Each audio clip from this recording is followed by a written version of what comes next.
Welcome back to Jyothi YouTube channel.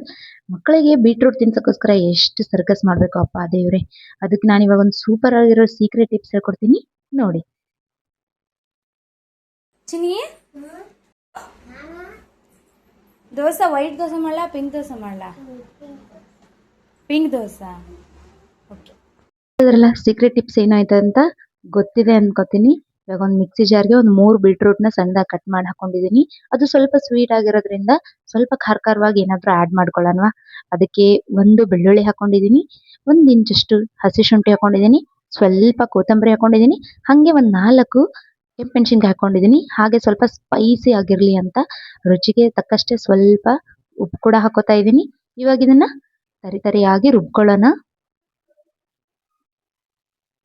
ರುಬ್ಬಿಟ್ಟು already dosa batter ready ಇರುತ್ತಲ್ಲ, ಅದಕ್ಕೆ ನಾವು ಇದನ್ನ ಸೇರಿಸ್ಕೊಳ್ಳೋಣ. ಸೇರಿಸ್ಕೊಂಡು ಮಿಕ್ಸ್ ಮಾಡ್ಕೊಳ್ಳೋಣ ನೀಟಾಗಿ. ಮಿಕ್ಸ್ ಮಾಡ್ಕೊಂಡಾಗ ಹಿಂಗೆ ಕಲರ್ ಬರುತ್ತೆ ಅಂದ್ರೆ ಅದು ಪಿಂಕ್ ಆಗಿ, ನನ್ನ ಮಗಳು ಹೇಳಿದ್ಲಲ್ಲ ಪಿಂಕ್ ದೋಸೆ ಅಂತ. ಯಾಕೆ ಇಷ್ಟ ಅಂತ ನಿಮ್ಗೆ ಇವಾಗ ಗೊತ್ತಾಗುತ್ತೆ ನೋಡಿ ಯಾಕೆ ಇಷ್ಟಪಡ್ತಾರೆ ಅಂತ. ಅಷ್ಟು ಚೆನ್ನಾಗಿ ಪಿಂಕ್ ಕಲರ್ ಬರುತ್ತೆ ಅದು. ನಮ್ಗೆ ಅನ್ಸುತ್ತೆ ನಾವು ಬೀಟ್ರೂಟ್ ಇಷ್ಟ ಇರಲ್ಲ ಅನ್ನೋರ್ಗುನು ಆ ಕಲರ್ ನೋಡಿದ್ರೇನೆ ತಿನ್ಬೇಕನ್ಸುತ್ತೆ, ಅಷ್ಟು ಸಖತ್ತಾಗಿರುತ್ತೆ ಕಲರು. ನೋಡಿ ಈ ತರ ಮಿಕ್ಸ್ ಮಾಡ್ಕೊತಾ ಇದ್ದೀನಿ. ಎಷ್ಟು ಚೆನ್ನಾಗಿ ಬಂದಿದೆ ನೋಡಿ, ಒಳ್ಳೆ ರಾಣಿ ಪಿಂಕ್ ಕಲರ್ ಬರ್ತಾ ಇದೆ ದೋಸೆ ಬ್ಯಾಟ್ರು. ಇದಕ್ಕೆ ಆಲ್ರೆಡಿ ನಾನು ಉಪ್ಪನ್ನ ಹಿಟ್ಟಿಗೆ ಮೊದಲೇ ಹಾಕಿದ್ದೆ. ಇವಾಗ ಮಿಕ್ಸ್ ಮಾಡ್ಕೊಳ್ಳೋದಾಯ್ತು. ಒಂದು ತವಾನ ಗ್ಯಾಸ್ ಮೇಲೆ ಇಟ್ಬಿಟ್ಟು ಅದಕ್ಕೆ ನೀರು ಚಿಮ್ಕಿಸಿ, ನಾರ್ಮಲ್ ದೋಸೆ ನೀವು ಹೆಂಗೆ ಹಾಕೋತೀರೋ ಹಾಗೆ ಇದನ್ನು ಕೂಡ ಹಾಕೊಳ್ಳೋದು. ಬೇರೆ ಏನು ಚೇಂಜಸ್ ಇರಲ್ಲ. ನಾವು ಎಷ್ಟು ತೆಳುವಾಗಿ ಬೇಕಾದರೂ ಹಾಕೋಬಹುದು. ದಪ್ಪನಾಗಿ ಸೆಟ್ ದೋಸೆ ಕೂಡ ಹಾಕೋಬಹುದು. ದಪ್ಪನಾಗಿ ಸೆಟ್ ದೋಸೆ ತರ ಹಾಕಿದ್ರೆ ಸ್ವಲ್ಪ ಸ್ವೀಟ್ ಕಾಣಿಸುತ್ತೆ. ಸ್ವೀಟ್ ಇಷ್ಟ ಆಗೋ ಮಕ್ಕಳಿಗೆ ಹಾಗೆ ಮಾಡಿಕೊಡಿ.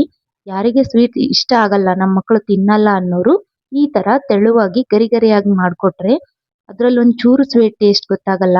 ಜೊತೆಗೆ ಒಂಚೂರು ಚಟ್ನಿ ಇದ್ಬಿಟ್ರೆ ಅಂತೂ ಸಖತ್ತಾಗಿರುತ್ತೆ. ಬೀಟ್ರೂಟ್ ತಿನ್ನಲ್ಲ ಅನ್ನೋ ಮಕ್ಕಳಿಗೆ ಈ ಸೀಕ್ರೆಟ್ ಟಿಪ್ಸ್ನ ಫಾಲೋ ಮಾಡಿ ನೋಡಿ. ನೀವು ಒಂದ್ಸರ್ತಿ ತಿಂದ್ಬಿಟ್ಟು ಹೆಂಗಿತ್ತು ಅಂತ ಕಮೆಂಟ್ ಮಾಡಿ. ಹಾಗೆ ವಿಡಿಯೋ ನೋಡ್ತಾ ಏನಾದರೂ ನನ್ನ ಚಾನಲ್ ಇಷ್ಟ ಆಗಿದ್ರೆ ಸಬ್ಸ್ಕ್ರೈಬ್ ಮಾಡಿ, ಶೇರ್ ಮಾಡಿ, ಲೈಕ್ ಮಾಡಿ, ಮತ್ತೆ ಹೆಂಗಿತ್ತು ಅಂತ ಕಮೆಂಟ್ ಮಾಡಿ. ಬೀಟ್ರೂಟ್ ದೋಸೆ ನೋಡಿ ಎಷ್ಟು ಚೆನ್ನಾಗಿ ಬಂದಿದೆ ತೋರಿಸ್ತೀನಿ. ಒಳಗಡೆ ನೋಡಿ ಎಷ್ಟು ಪಿಂಕಿಶ್ ಕಾಣ್ತಾ ಇದೆ, ಸಖತ್ತಾಗಿರುತ್ತೆ. ಎಷ್ಟೇ ಗರಿಯಾಗಿ ಮಾಡಿದ್ರು ಅಷ್ಟೇ ಟೇಸ್ಟಿಯಾಗೂ ಇರುತ್ತೆ. ಹತ್ತಿ ತರ ಸಾಫ್ಟೂ ಆಗುತ್ತೆ. ಚಟ್ನಿ ಜೊತೆ ಸರ್ವ್ ಮಾಡಿಕೊಟ್ರೆ ಸಖತ್ತಾಗಿರುತ್ತೆ. ಮನೇಲಿ ವಾರದಲ್ಲಿ ಒಂದಿನ ಅಂತೂ ನಮ್ದಂತೂ ಫಿಕ್ಸ್ ಈ ದೋಸೆ ಸೂಪರ್ ಆಗಿರುತ್ತೆ. ಟ್ರೈ ಮಾಡಿ ನೋಡಿ.